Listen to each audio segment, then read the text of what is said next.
Hello and welcome to Tarun IAS.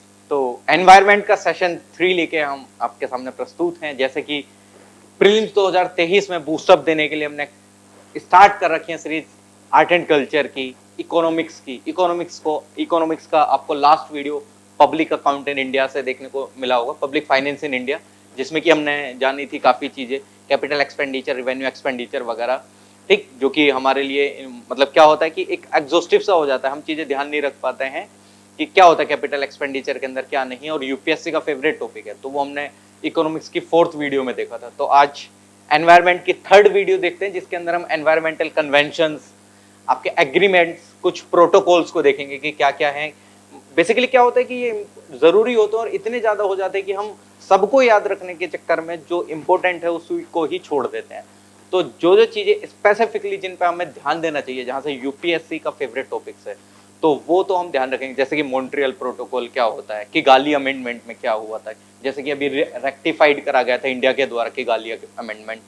ठीक, और आपका परसिस्टेंट ऑर्गेनिक पोल्यूटेंट से रिलेटेड क्या है, क्या नहीं है, सीबीडी क्या है, यूएनएफसीसी के बारे में मैं प्रीवियस वीडियो में बता चुका था, जो कि आईएसएफआर की वीडियो से आने से पहले जो एक वीडियो निकाली थी मैंने एनवायरनमेंट पे, तो उसमें मैं डिस्कस कर चुका था। तो जो इम्पोर्टेंट है, जैसे कि जो कुछ एनवायरमेंटल कन्वेंशन और प्रोटोकॉल, जो कि एग्रीमेंट्स, जो कि एनवायरमेंट से रिलेटेड बहुत इंपॉर्टेंट होते हैं हमारे लिए जानना, तो उनको जानते हैं आज। ठीक, पहले आपके लिए क्या कि मैदान में हारा हुआ इंसान फिर से जीत सकता है, कि मैदान में हारा हुआ इंसान फिर से जीत सकता है, लेकिन मन से हारा हुआ इंसान कभी नहीं जीत सकता है। अगर आपने पहले ही सोच लिया कि यूपीएससी नहीं निकलेगा तो नहीं निकलेगा, ऑब्वियसली बात है। तो पहले तो अपने आपको मन को बनाना है कि यूपीएससी में कि यार इतना वास्ट सिलेबस है, कैसे कवर होगा, हर एक चीज पॉसिबल है कि नहीं। अगर और निकालने हैं तो आप भी निकाल सकते हैं कि इतना बड़ा सिलेबस है। अरे बड़ा सिलेबस है, ठीक है, आप उतना पढ़िए ना जितना जरूरी है, एक्स्ट्रा पढ़ने की क्या जरूरत है। यही तो स्मार्ट अप्रोच कहलाती है। आपको उतना पढ़ना पड़ेगा ना जितना उसमें आता है कि नहीं आता है। अब इतनी सारी बुक्स हैं, उसमें से आप कितना ये पढ़ने लगे, ये सब पढ़ने लगे, तब क्या होगा। तो उतना पढ़िए जितने में आपका क्लियरिफाई हो रहा है। मतलब ऐसा भी नहीं कि चीजें छोड़ देनी, कुछ इंपॉर्टेंट चीजों को फोकस रखना है, और प्लस मन को तो स्ट्रॉन्ग बनाना है। आइए, ऐसा कोई ज्यादा बड़ी चीज थोड़ी है, निकल जाएगा इजीली, भले से टाइम लगेगा बट निकल जाएगा, क्यों नहीं निकलेगा। बस दृढ़ संकल्प होना चाहिए। चलिए ठीक, आगे देखिए।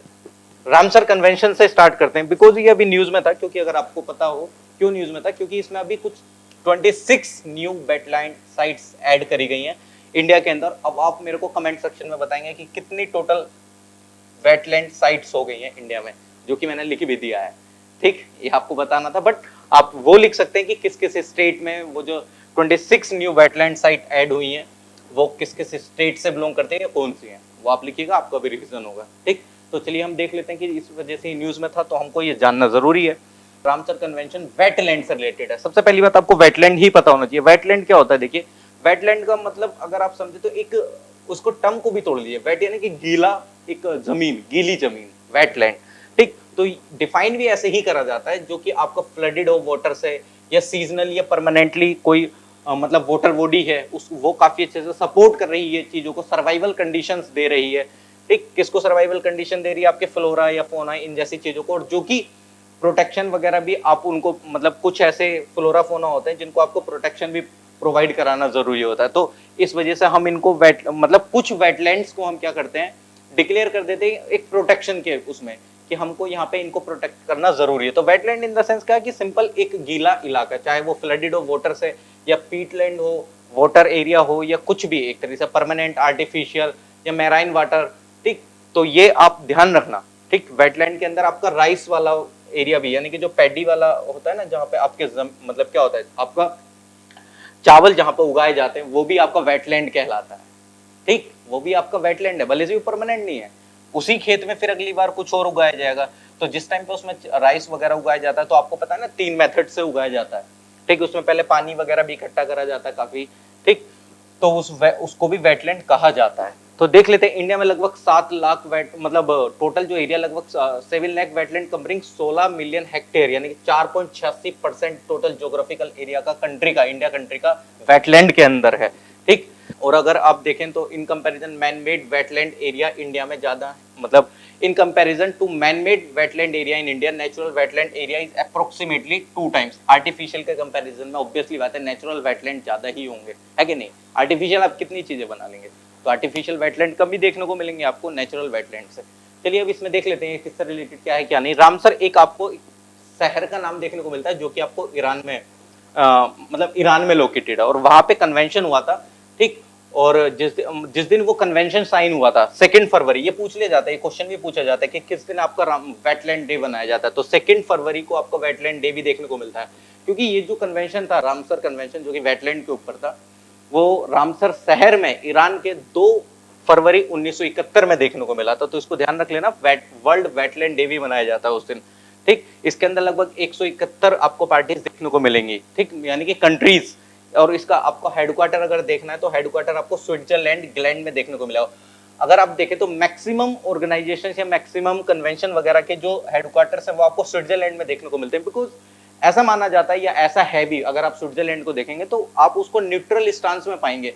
वो ना तो आपको किसी एक वॉर में इंडल्ज होती हुई दिखी है, ना किसी एक ऐसे चीजों में इंडल्ज होती हुई दिखेगी वो टाइप कंडीशंस में, मतलब एक पीसफुल एनवायरनमेंट आपको स्विट्जरलैंड का देखने को मिलता है। तो मैक्सिमम कंट्रीज के आपको हेडक्वार्टर यहाँ देखने को मिल जाते हैं, ठीक। तो इसको ध्यान रख लेना। और कुछ आपके मॉन्ट्रियस रिकॉर्ड होता है, मॉन्ट्रियस रिकॉर्ड के अंदर क्या होता है कि कुछ वेटलैंड साइट्स को मॉन्ट्रियस रिकॉर्ड के अंदर डाला जाता है। क्यों डाला जाता है? बिकॉज कि मान लीजिए कि हमने डेजिग्नेट कर दिए हैं कुछ साइट्स और वो अप टू द मार्क नहीं चल रही हैं, अप टू द मार्क नहीं चल रही है, तो उन साइट्स को आपके मॉन्ट्रियस रिकॉर्ड में डाल दिया जाएगा एक मॉनिटरिंग के लिए कि it is not up to the mark. अगर आपको पता हो तो 3 साइट्स इंडिया की मॉन्ट्रियस रिकॉर्ड में डाली गई थी, एक साइट को बाहर निकाल दिया गया है। वो कौन सी साइट थी उसका आप कमेंट बॉक्स में मेरे को बताएंगे कौन सी साइट थी वो। और अभी कौन कौन सी जो 2 साइट्स हैं जो कि मैंने इसमें करंटली 2 वेटलैंड इंडिया के हैं जो कि मॉन्ट्रियस रिकॉर्ड के अंदर है। केवलादो नेशनल पार्क जो कि राजस्थान में देखने को मिलता है, एक लोकटक लेक देखने को मिलती है आपको मणिपुर की, और वैसे ही से मैं लिख ही दिया है चिल्का लेक को रिमूव कर दिया था। उड़ीसा की जो चिल्का लेक थी ना उसको हमने मतलब उसको मॉन्ट्रियस रिकॉर्ड से बाहर निकाल दिया गया है। तो इसको ध्यान रखना, पहले 3 साइट्स थी, अब 2 साइट्स मॉन्ट्रियस रिकॉर्ड के अंदर है। मतलब इनको मॉनिटरिंग के लिए रखा जाता है मॉन्ट्रियस रिकॉर्ड के अंदर कि इसमें जो चीजें हैं वो अप टू द मार्क नहीं चल रही है, मतलब जो कंडीशन फुलफिल होनी थी वेटलैंड वाली चीज के लिए वो वेटलैंड वाली चीज फुलफिल नहीं हो रही है। चलिए ठीक है, आगे देख लेते हैं आगे क्या है इसमें। साइटिस अभी आपको न्यूज में भी देखने को मिला था, क्योंकि वाइल्ड लाइफ प्रोटेक्शन एक्ट 1972 में आपको क्या देखने को मिला, उसका अमेंडमेंट देखने को मिला था, ठीक। अमेंडमेंट देखने को मिला 2022 में। तो उसके अंदर कुछ शेड्यूल्स को, जो आपके शेड्यूल्स होते थे 6 शेड्यूल जो थे उनको कम कर दिया गया है, 4 शेड्यूल्स में उनको कर दिया गया है। तो उससे रिलेटेड और साइटिस को इंप्लीमेंट बेटर वे में करने के लिए आपका वाइल्ड लाइफ प्रोटेक्शन एक्ट को क्या करा गया है, वाइल्ड मतलब साइटिस वाले जो प्रोविजंस हैं उनको बेटर वे में इंप्लीमेंट करने के लिए वाइल्ड लाइफ अमेंडमेंट एक्ट को भी, मतलब ये जो आपका क्या है वाइल्ड लाइफ प्रोटेक्शन एक्ट में अमेंडमेंट करा गया है, ठीक। तो देख लेते हैं साइटिस के बारे में भी कि व्हाट इज साइटिस के अंदर क्या है क्या नहीं, क्या आता है आपका क्या बेसिकली। तो अगर आप देखेंगे इसमें तो ये एक इंटरनेशनल एग्रीमेंट है जो कि रेगुलेट करता है world wide commercial trade wild animals का एंड प्लांट स्पीसीज का। आपको ट्रेड देखने को मिल जाता है किसका यार, ऑब्वियसली बात है किसी एनिमल का ट्रेडिंग देखने को मिल रही है तो उस चीज को प्रोहिबिट करने के लिए इन द सेंस, ठीक, प्लांट स्पीसीज का प्रोहिबिट करने के लिए, प्रोहिबिशन। तो यानी कि क्या ये रेगुलेट करने के लिए world wide commercial trade wild animal and plant species का ये साइन हुआ था 3 मार्च 1973 को, ठीक। और वर्ल्ड वाइल्ड लाइफ डे 3 मार्च को सेलिब्रेट करा जाता है। प्लीज इसको ध्यान रखिएगा क्योंकि पूछ लिया जाता है। अगर आप पीसीएस की भी तैयारी कर रहे हैं, स्टेट पीसीएस की भी तैयारी कर रहे हैं, तो आपको ये डे कुछ याद रखने चाहिए। और इनफैक्ट आपको यूपीएससी के उससे भी ध्यान रखना चाहिए, बिकॉज यूपीएससी ने डायरेक्ट नहीं पूछा, चलो ठीक है फैक्चुअल नहीं पूछा, किसी के स्टेटमेंट के अंदर आपको कोई ऐसी चीज मिल गई जो कि आपको एलिमिनेट करने के लिए इजी हो जाएगा। मान लीजिए क्रोनोलॉजिकल ऑर्डर में आपको लगाने के लिए मिल गया कुछ चीज, तो तब आप कैसे करेंगे। तो ये इन्फॉर्मेशन स्टेट पीसीएस और यूपीएससी के पर्सपेक्टिव से भी ध्यान रहनी चाहिए, ऐसा नहीं है कि सिर्फ ये उसी पर्सपेक्टिव से। तो ये एक यूएनईपी के द्वारा एडमिनिस्टर करा जाता है। इसका हेडक्वार्टर भी आपको स्विट्जरलैंड ग्लैंड के अंदर देखने को, जेनेवा के अंदर देखने को मिलता है, स्विट्जरलैंड के अंदर। ये लीगली बाइंडिंग है स्टेट पार्टीज पे, काफी अच्छे से इसको ध्यान रखिएगा। और डोमेस्टिक लेजिस्लेशन भी लानी पड़ती है, मतलब अगर आप देखते हैं तो आपको मैंने पहले बताया था कि अगर कोई कंट्री किसी भी ट्रीटी को या प्रोटोकॉल को रेटिफाई कर देती है तो रेटिफाइड का मतलब ये होता है कि उसकी पार्लियामेंट में वो डिस्कस हो चुका है। Now the country can implement laws, ठीक। अब कंट्री क्या कर सकती है, वो इस चीज के लिए लॉज ला सकती है, कानून ला सकती है, नहीं, ठीक। तो प्लीज इसको ध्यान रखिएगा। ओके, लगभग रफली अगर देखा जाए तो 38,700 स्पीसीज इसमें इंक्लूडेड है, 3250 स्पीसीज एनिमल्स हैं, 32,800 स्पीसीज प्लांट की हैं जो कि प्रोटेक्ट करी जा रही हैं साइटिस के थ्रू। इतना ध्यान नहीं रखना, इतना फैक्चुअल नहीं आता इतना भी, ठीक, बट हाँ ठीक है, ध्यान रह जाए तो अच्छी बात है, नहीं ध्यान रह जाए तो कोई दिक्कत नहीं है, वरना अगर हर एक चीज के नंबर्स याद रखने लगेंगे तो फिर तो मतलब याद रखना हमारे लिए बहुत मुश्किल हो जाएगा चीजों का। चलिए ठीक है, आगे देख लेते हैं, हमारे लिए जो जो इंपॉर्टेंट चीज है वो तो हम देख ही लेते हैं। इसमें आपको 3 अपेंडिक्स देखने को मिलते हैं। 3 अपेंडिक्स 1 के अंदर थ्रेटेंड वाली जो कि स्पीसीज हैं, जो कि एक्सटिंक्ट वाली कगार पे वो आती हैं। अपेंडिक्स 2 के अंदर स्पीसीज जो कि मतलब थ्रेटेंड वाली एकदम मतलब कगार पे नहीं है खत्म होने की, बट हाँ उनका भी धीरे धीरे चीजें हो रही हैं, मतलब वो आगे मतलब इन द सेंस ऐसा समझ सकते हो कि वो थ्रेटेंड वाली कैटेगरी में एकदम है नहीं, वो एक्सटिंक्ट वाली में नहीं है। मतलब मान लीजिए कि अगर 10 स्पीसीज बची हैं तो इसके अंदर मान लीजिए इसके अंदर 15 स्पीसीज बची हैं, तो मतलब धीरे धीरे वो भी कगार पे आ रही हैं। अपेंडिक्स 3 में एटलीस्ट मतलब content species that are protected in at least 1 country, मतलब किसी एक मतलब कोई एक ऐसी स्पीसीज है जो कि हर मान लीजिए हर एक कंट्री में पाई जाती है, लेकिन किसी एक कंट्री के अंदर उसकी जो वो क्या है मतलब जो नंबर ऑफ स्पीसीज है वो कम होने लगी और उस कंट्री ने उसको क्या डिक्लेयर कर दिया है कि मतलब इन द सेंस प्रोटेक्शन। तो अपेंडिक्स 3 के अंदर वो वाली स्पीसीज आती हैं जो कि किसी एक कंट्री ने उसको प्रोटेक्टेड घोषित कर दिया है, तो इसको ध्यान रखिएगा। ठीक, आगे देख लेते हैं चीजों को।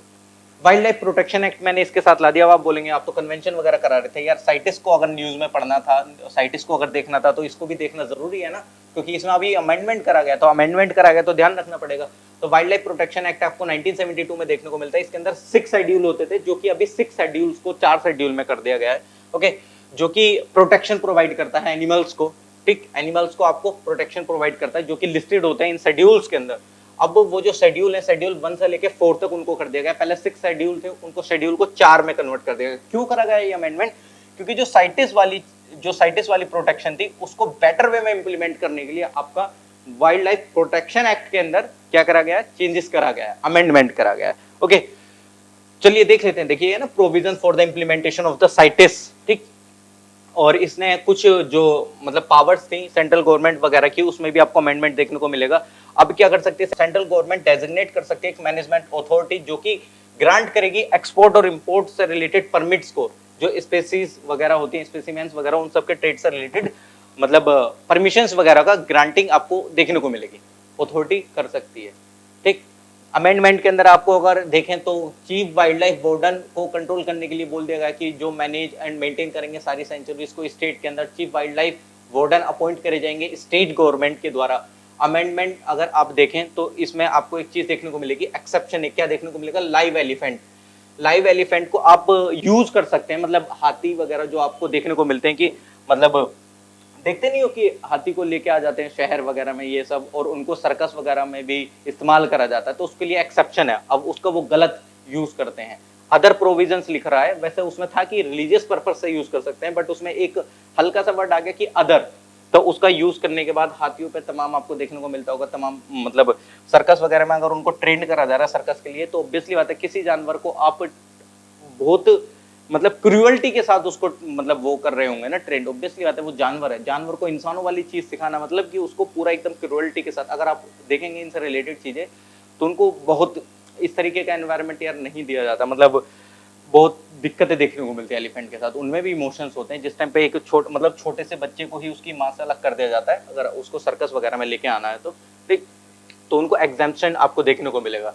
ठीक, चलिए देख लेते हैं आगे इसके अंदर आपको और क्या देखने को मिलता है। और अगर आप देखेंगे इसके अंदर तो जो आपका क्या है, स्टेट डिक्लेयर कर सकता है किसी भी एरिया को, जो मतलब स्टेट जो कि स्टेट डिक्लेयर कर सकता है जो एरिया नेशनल पार्क के एडजेसेंट है या उसको sanctuaries conservation reserve flora and fauna को बचाने के लिए। ठीक, और कुछ पेनल्टीज भी बढ़ा दी गई है। ठीक, जैसे किसी एक 25,000 कर दी गई है और 1 लाख कर दी गई है, पेनल्टीज फीस को भी बढ़ा दिया गया है। तो जो शेड्यूल 4 में उसको कन्वर्ट कर दिया गया, पहले कितने थे, 6 शेड्यूल थे, शेड्यूल 1, 2, 3, 4 में कर दिया गया है। शेड्यूल 1 के अंदर हाईएस्ट लेवल ऑफ प्रोटेक्शन आपको देखने को मिलेगी, इसमें लेसर डिग्री ऑफ प्रोटेक्शन देखने को मिलेगी, इसमें प्रोटेक्टेड प्लांट स्पीसीज आएंगी शेड्यूल 4 के अंदर, जो कि अपेंडिक्स में लिस्टेड है साइटिस के अंदर, उनको शेड्यूल 4 में डाला जाएगा। पिंक पेज देखने को मिलते हैं, ये क्रिटिकली एंडेंजर्ड स्पीसीज को देखने को मिलेगा। ठीक, ओके, और जो ग्रीन पेजेस हैं ये used for those species that were formally endangered but have recovered, मतलब पहले वो एंडेंजर्ड वाली कैटेगरी में थी बट अब रिकवर हो गई हैं, तो उसके लिए आपका ग्रीन पेज यूज करा जाता है। ठीक, तो ध्यान रखिएगा।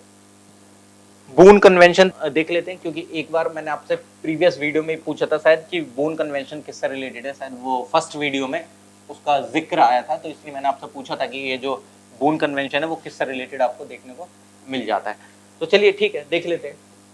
अगर आप इसकी बात करते हैं, convention on the conservation of migratory species of wild animal और बून कन्वेंशन, ये क्या है कि आपको माइग्रेटरी स्पीसीज के कंजर्वेशन से रिलेटेड है। मतलब जैसा आपने देखा हो ना, चिड़िया वगैरह किसी कंट्री से इधर आ जाती हैं, साइबेरियन क्रेन वगैरह आपने तमाम देखी होंगी। तो ये only global and UN based intergovernmental organisation है जिसने इस्टेब्लिश करा है, मतलब इन सबका टेरेस्ट्रियल, एक्वाटिक और एवियन माइग्रेटरी स्पीसीज का, मतलब avian migratory species in the sense जो आपकी चिड़िया वगैरह हैं वो आपकी क्या होती हैं, इधर उधर कंट्री में जाते रहते हैं, तो उनको कंजर्वेशन से रिलेटेड ये चीज़ है। नवंबर 1 1983 में आया था, लगभग इसकी अगर आप पार्टीज देखें 133 आपको देखने को मिल जाती हैं। ठीक, one country sign the original convention but has yet to ratify, is not a party. मतलब एक कंट्री ने साइन कर दिया है ओरिजिनल कन्वेंशन को, बट अभी भी उसने रेटिफाई नहीं करा है, जमैका ने। ठीक, अगर आप मेरे को बताइएगा ये जो जमैका है ये किस कॉन्टिनेंट में आपको देखने को मिलती है कंट्री। स्पीसीज जो कि कवर होती हैं अपेंडिक्स 1 और अपेंडिक्स 2 में देखने को मिलेगा। अपेंडिक्स 1 के अंदर माइग्रेटरी स्पीसीज आएंगी जो कि एंडेंजर्ड और थ्रेटन वाली कैटेगरीज के अंदर है। अपेंडिक्स 2 के अंदर माइग्रेटरी स्पीसीज जो कि अनफेवरेबल कंजर्वेशन स्टेटस आपको देखने को मिलेगा, जो कि जिनको जरूरत है इंटरनेशनल एग्रीमेंट की, उनके कंजर्वेशन से रिलेटेड या मैनेजमेंट से रिलेटेड। ठीक, तो ये ध्यान रखना कि बून कन्वेंशन किससे रिलेटेड है, किससे नहीं रिलेटेड है। ओके, चलिए आगे देख लेते हैं। आगे आपको देखने को मिलेगा बेसल कन्वेंशन। बेसल कन्वेंशन के अंदर आपको क्या देखने को मिलेगा, बेसल कन्वेंशन एक आपको इकोनॉमिक्स में भी देखने को मिलता है, तो प्लीज उससे इसको रिलेट मत कर लेना।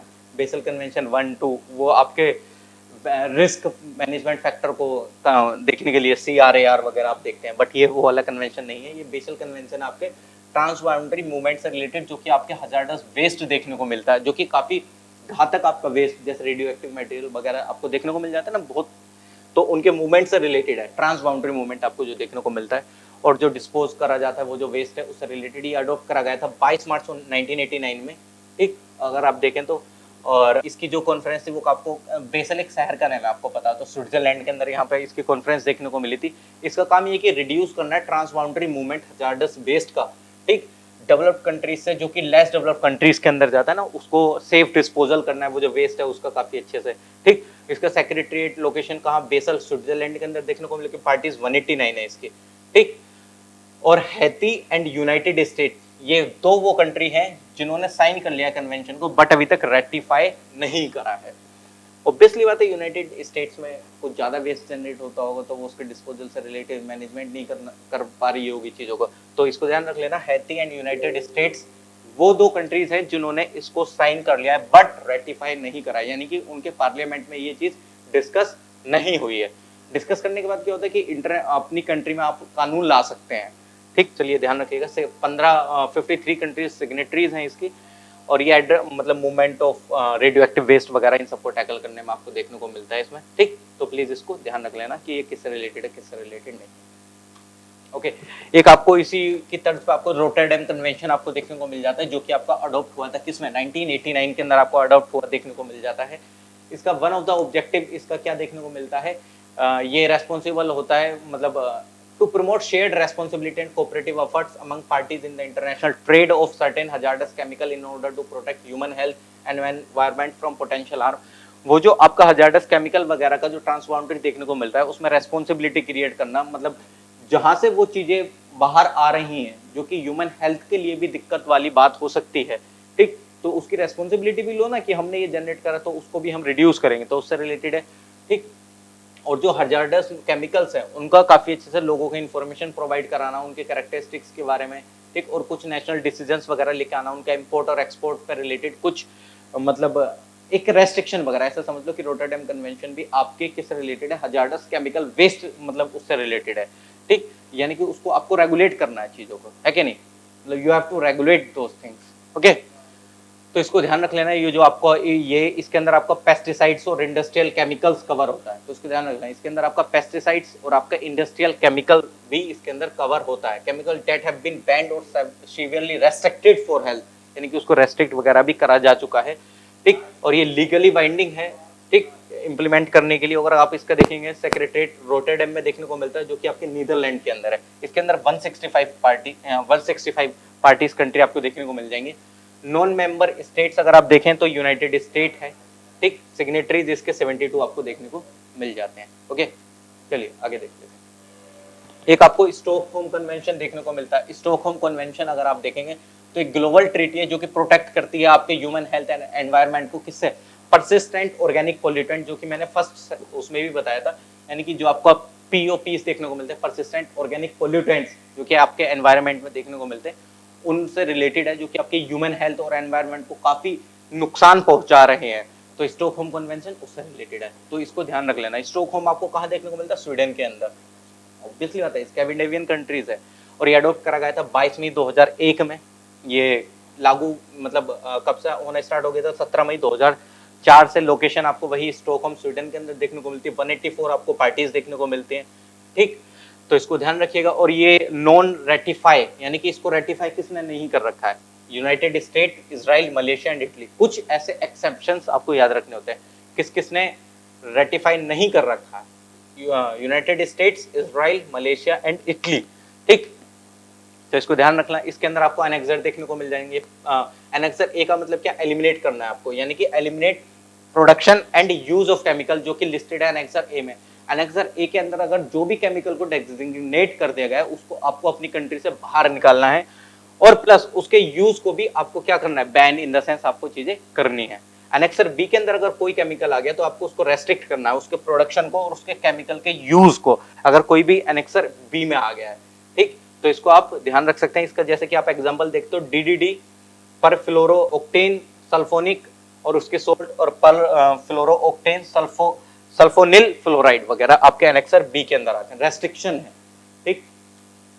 एनेक्सर सी के अंदर आपको देखने को मिल जाता है अनइंटेंशनल प्रोडक्शन, यानी कि कुछ मेजर्स लेके आपको इन द सेंस, मतलब ये जो कुछ जो केमिकल्स वगैरह हैं जो कि लिस्टेड है एनेक्सर सी के अंदर, उसका मतलब ये कि आपको धीरे धीरे आपको पूरा मिनिमाइज करना है ना, मतलब ऐसा नहीं कि आप इंटेंशनली उस चीजों का प्रोडक्शन ज्यादा करने लगे, अनइंटेंशनल प्रोडक्शन आपको देखने को। और इसके अंदर आपको कौन कौन से देखने को मिलेंगे? हेक्साक्लोरोबेंजीन, हेक्साक्लोरोब्यूटाडाइन, पेंटाक्लोरोबेंजीन, पॉलीक्लोरिनेटेड बाइफिनाइल आपको देखने को मिल जाएगा, ठीक। तो प्लीज इन केमिकल्स का नाम भी आप याद रख सकते हैं, ओके, ठीक है। ओवरऑल आप मतलब ये जैसे केमिकल इन स्टॉकहोम कन्वेंशन को decided to list dicofol in annexure A, मतलब स्टॉकहोम कन्वेंशन में ये भी डिसाइड कराया गया था कि जो डाइकोफोल है उसको एनेक्सर ए में डालना चाहिए, एलिमिनेट इन द सेंस उसको पूरी तरीके से एलिमिनेट करना है, ठीक, उसको कोई ऐसा एग्जम्पशन नहीं देनी है, ओके। तो इसको, और ये आपका PFOA और देखने को मिलता है पर फ्लोरोओक्टेनिक एसिड को भी लिस्ट करा जा चुका है कुछ मतलब एनेक्सर ए में। अगर आप देखें तो कुछ एग्जम्पशंस देखें, ठीक, कुछ एग्जम्पशंस के साथ, यानी कि अगर उसका यूज इसेंशियल है कुछ चीजों में तो उसको कुछ चीजों में एग्जम्पशन देने के बाद शेड्यूल ए में उसको मतलब एनेक्सर ए में इंक्लूड कर लिया गया, तो इसको ध्यान रख सकते हैं, ओके, चलिए ठीक है।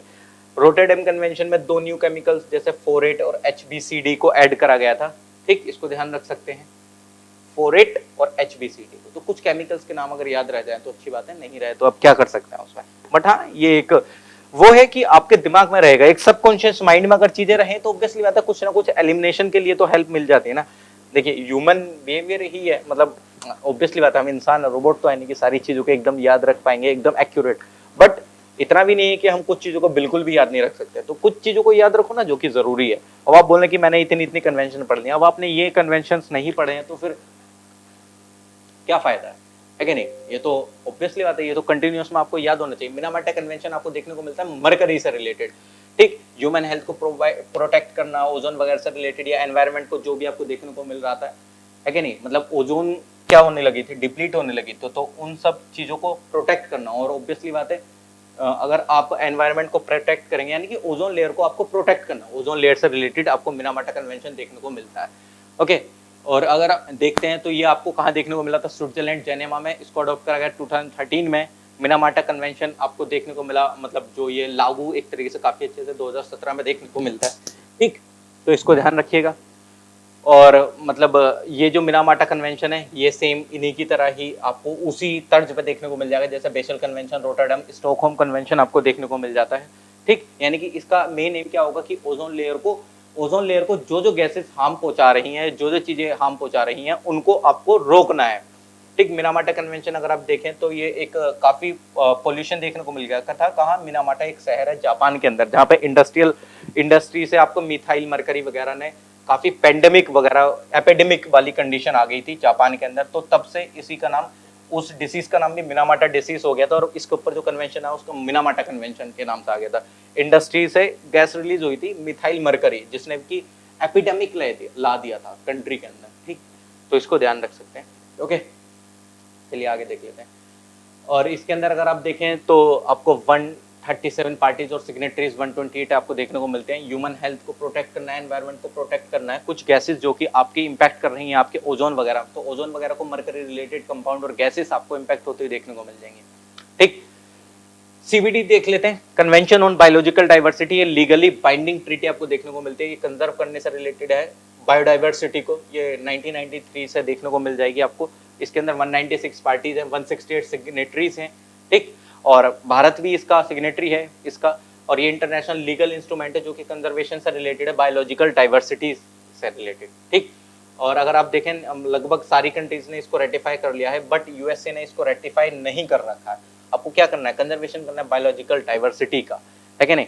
सीबीडी का सेक्रेटरीट आपको मॉन्ट्रियल में देखने को मिलेगा, मॉन्ट्रियल आपको देखने को मिलता है कनाडा में, ठीक। तो और ये ऑपरेट करा जाता है किसके द्वारा, यूएनईपी के द्वारा, यूनाइटेड नेशन एनवायरनमेंट प्रोग्राम के थ्रू आपको ये रेगुलेट होता हुआ दिख जाएगा। अब इसके अंदर आपको कुछ डेवलपमेंट देखने को मिल जाएंगे, मतलब कुछ प्रोटोकॉल्स आपको देखने को मिल जाते हैं, जैसे कार्टेजेना प्रोटोकॉल, नगोया प्रोटोकॉल आपको देखने को मिल जाता है, और आपको साथ में एची टारगेट्स देखने को मिल जाते हैं बायोडाइवर्सिटी से रिलेटेड। अगर आप देखें कार्टेजाना प्रोटोकॉल आपको 2000 में देखने को मिला था, कोप 5 देखने को मिली थी, तो उस टाइम पे ये कार्टेजाना प्रोटोकॉल निकल के आया था। कोप का मतलब क्या होता है, कॉन्फ्रेंस ऑफ पार्टीज, तमाम बॉडीज हैं, सबकी मीटिंग्स होती हैं। मैंने स्टार्टिंग में बोला था कि कोप का मतलब इन्हें कई बार बोला था कि कोप 5 देखने को मिलेगी सर, उसी टाइम पे कोप 21 देखने को मिली। ये क्या है, ये किसी और ऑर्गेनाइजेशन की, ये किसी और ऑर्गेनाइजेशन की, ऐसा नहीं है कि सिंपल एक ही ऑर्गेनाइजेशन की देखने को मिल रही है कि नहीं। तो ये जो आपको नगोया प्रोटोकॉल देखने को मिला था, वो कार्टेजाना प्रोटोकॉल आपको 2000 में कोप 5 हुई थी सीबीडी की, तो उन्होंने कार्टेजाना प्रोटोकॉल अडॉप्ट करा था, बायोसेफ्टी से रिलेटेड था, ठीक। नगोया प्रोटोकॉल आपको देखने को मिलता है, ये जेनेटिक रिसोर्सेज से रिलेटेड था, उनका फेयर एंड इक्विटेबल काफी अच्छे से मतलब यूज हो, ठीक। ये नगोया आपको जापान में देखने को मिलता है, ये कोप 10 में निकल के आया था। एची टारगेट डाइवर्सिटी से रिलेटेड आपको देखने को मिल जाता है, तमाम फ्रेमवर्क, यानी कि एक स्ट्रेटेजिक प्लानिंग है बायोडाइवर्सिटी से रिलेटेड आपको देखने को मिलता है, जो कि 2011 और 20 में आए थे, ठीक। इसके लगभग 20 अचीवेबल टारगेट्स थे, जिनको एची टारगेट्स के नाम से जाना जाता है। इंडिया और सीबीडी और देखें तो इंडिया ने इस चीज को इंप्लीमेंट करने के लिए क्या करा था, बायोलॉजिकल डाइवर्सिटी एक्ट भी आया है हमारे यहाँ 2002 में, जो कि सीबीडी के प्रोविजंस को क्या करता है, काफी अच्छे से इंप्लीमेंट होता हुआ आपको देखने को मिल जाएगा। यानी कि जो सीबीडी के अंदर चीजें बताई गई हैं, हमने उसको और बेहतर वे में इंप्लीमेंट करने के लिए हम खुद अपना एक एक्ट लिखा है, बायोलॉजिकल डाइवर्सिटी एक्ट, ठीक। तो इसको ध्यान रख सकते हैं, ओके।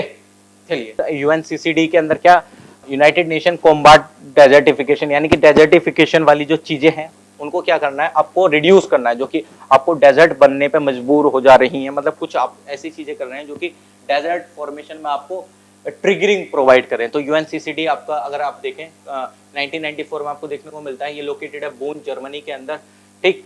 ये लीगली बाइंडिंग इंटरनेशनल ट्रीटी, जो कि एनवायरनमेंट एंड डेवलप सस्टेनेबल आपको यूज करना, अगर आप उसका इन मतलब सस्टेनेबल वे में यूज नहीं करेंगे, ऑब्वियसली बात है कि वो आपको डेजर्ट वाली, उसमें डेजर्ट में कन्वर्ट होता हुआ आपको दिख जाएगा, ठीक। तो अगर आप देखते हैं इसमें, तो आपको यूएनसीसीडी को 14 में आपको क्या देखने को मिलता है, ये होस्ट हुआ था, भारत के द्वारा होस्ट करा गया था इसका को 14 मीटिंग, और इसका जो मेन थीम थी कि आपको रिस्टोर करना है लैंड और सस्टेन फ्यूचर, मतलब कुल मिलाकर डेजर्टिफिकेशन वाली चीजों को हमको, मतलब जो चीजें ट्रिगरिंग कर रही हैं किसी लैंड को डेजर्ट में कन्वर्ट होने के लिए, उन चीजों को हमको कम करना, और प्लस जो कन्वर्ट हो गए हैं उनको रिस्टोर करना उन लैंड्स को, ठीक। तो इसको ध्यान रख सकते हैं, ओके। चलिए आगे देखते हैं। वियना कन्वेंशन भी आपको ओजोन लेयर से देखने को मिलता है, ये मल्टीलैटरल एनवायरमेंटल एग्रीमेंट है, जो कि 1985 में आपको देखने को मिलेगा, 1988 में ये फोर्स में आया था। It is the first convention जो कि साइन करा गया हर एक कंट्री के द्वारा, ठीक। और 1988 में ये इफेक्ट में देखने को मिलेगा आपको, और यही एक एग्रीमेंट है जो कि इसका यूनिवर्सल रेटिफिकेशन आपको देखने को मिल जाएगा, यानी कि सारी कंट्रीज ने इसको रेटिफाई करना मतलब कर रखा है। 197 कंट्रीज के द्वारा, जितने भी यूएन के मेंबर हैं उनके द्वारा ये रेटिफाई करा जा चुका है, ठीक। ये प्रोटेक्ट करता है ओजोन लेयर को, ओजोन लेयर से रिलेटेड है, इसका एम है प्रमोट करना कोऑपरेशन नेशंस के बीच में बढ़ाना और इंफॉर्मेशन को एक्सचेंज करना, जो कि ह्यूमन एक्टिविटीज ओजोन लेयर को इफेक्ट कर रही हैं, उनसे रिलेटेड कुछ चीज़ों को मतलब बेहतर वे में इंफॉर्मेशन शेयर करके चीज़ों को करना, ठीक। तो इसको ध्यान रख सकते हैं, और ये लीगली बाइंडिंग है, रिडक्शन करना है आपको CFCs, कार्बन, क्लोरोफ्लोरोकार्बन वगैरह इन सब का। ओके, मॉन्ट्रियल प्रोटोकॉल आपको भी इसी से देखने को मिल जाता है, किससे, ओजोन मतलब प्रोटेक्ट करना है आपको ओजोन लेयर से, फेज आउट करना है आपको प्रोडक्शन तमाम ओजोन डिप्लीटिंग सब्सटेंसेस वगैरह का, ठीक, जो कि ओजोन डिप्लीशन आपको देखने को मिल जाता है। ओके, और ये एग्रीमेंट आया था 1987 में मॉन्ट्रियल कनाडा के अंदर, ठीक, तो इसको ध्यान रख सकते हैं। ओके, और फेज आउट करना है HCFCs का, हाइड्रोक्लोरोफ्लोरोकार्बन का, ठीक, तो इसको ध्यान रखिएगा। और इससे रिलेटेड आपको एक अमेंडमेंट और देखने को मिल जाता है, क्या, किगाली अमेंडमेंट। किगाली अमेंडमेंट को इंडिया ने अभी रिसेंटली रेटिफाई करा है। जैसे आपको कॉन्स्टिट्यूशन है, कॉन्स्टिट्यूशन के अंदर कुछ अमेंडमेंट करके कुछ नई चीजें ऐड करी जाती हैं, तो ऑब्वियसली बात है मॉन्ट्रियल प्रोटोकॉल का एक अमेंडमेंट आपको किगाली अमेंडमेंट के नाम से देखने को मिलता है। ये COP26 की 28th मीटिंग में आया था, 197 मेंबर कंट्रीज हैं इसकी, ये लीगली बाइंडिंग एग्रीमेंट है। इंडिया ने अभी रिसेंटली किस ईयर में इसको रेटिफाई करा है, उसका आप नाम बता सकते हैं, मतलब ईयर का नाम बता सकते हैं, ठीक। और HFCs के कंजम्पशन लेवल को 2024 और 28 तक मतलब खत्म करना है, तो इसको ध्यान रख सकते हैं कि ये किससे रिलेटेड है। मतलब चीज़ें ध्यान रखना कि ये किस से रिलेटेड है। अगर किगाली अमेंडमेंट आ जाता है कुछ भी, तो आपको पता होना चाहिए ना कि किससे रिलेटेड है, किससे नहीं है। ओके, चलिए, क्योटो प्रोटोकॉल आपका देखने को मिलता है, जो कि अडोप्ट हुआ था 1997 में, एंटर्ड इनटू फोर्स 2005 में। लगभग 192 कंट्रीज इसकी पार्टीज हैं। इसका मेन मकसद वही है, लिमिट करना, रिड्यूस करना ग्रीन हाउस गैस एमिशंस को, ठीक, तो इसको भी ध्यान रख लीजिएगा। और ओनली बाइंड्स डेवलप्ड कंट्रीज, ये मतलब डेवलप्ड कंट्रीज पर काफ़ी अच्छे से चीज़ें रेस्पॉन्सिबल हैं। और आपको CVDR देखने को मिलता है, common but differentiated responsibility and respective capabilities, ठीक, मतलब आपको रेस्पॉन्सिबल होना अपनी चीज़ों से रिलेटेड, है कि नहीं। मतलब अगर आप उन चीज़ों का एमिशन कर रहे हैं तो आपको रेस्पॉन्सिबल आपको होना पड़ेगा ना। फर्स्ट कमिटमेंट के अंदर आपको देखने को मिलेगा कि मतलब एवरेज 5% एमिशन का रिडक्शन करना है, 1990 के लेवल पे लाना है आपको। सेकंड कमिटमेंट आपको दोहा एग्रीमेंट में देखने को, अमेंडमेंट में देखने को मिलेगा क्योटो प्रोटोकॉल के, ठीक। अगर आप देखें तो ये 2013 में आया था, ठीक, और ये लास्ट हो गया था 2020 में। तो इसमें यही था कि पार्टीज ने कमिट करा था कि हमको रिड्यूस करना है ग्रीन हाउस के एमिशन, ठीक, 18%, लगभग 1990 के लेवल से भी 18% हमको कम करना है। ओके, इसको ध्यान रख सकते हैं, ठीक। सेंडाई फ्रेमवर्क आपका ये डिजास्टर रिस्क रिडक्शन देखने को मिल जाता है। ये बेसिकली आपके डिजास्टर से रिलेटेड फ्रेमवर्क है कि कैसे कैसे आपको चीज़ों को लेके चलना है, कैसे कैसे नहीं देखने को मतलब लेके चलना है, ठीक। तो सेंडाई फ्रेमवर्क आप ध्यान रख सकते हैं। मेंबर कंट्रीज अगर आप देखें तो ये क्या करना है, प्रोटेक्ट करना है डेवलपमेंट, जो कि रिस्क आपको देखने को मिल रहा है डिजास्टर से रिलेटेड, ठीक।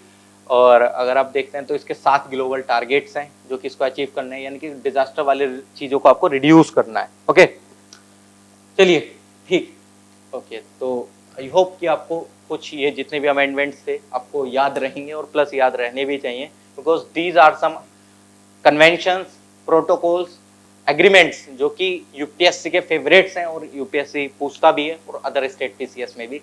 और इस तरीके का बूस्टअप हम लगातार आपको देते रहेंगे, तो बने रहिएगा।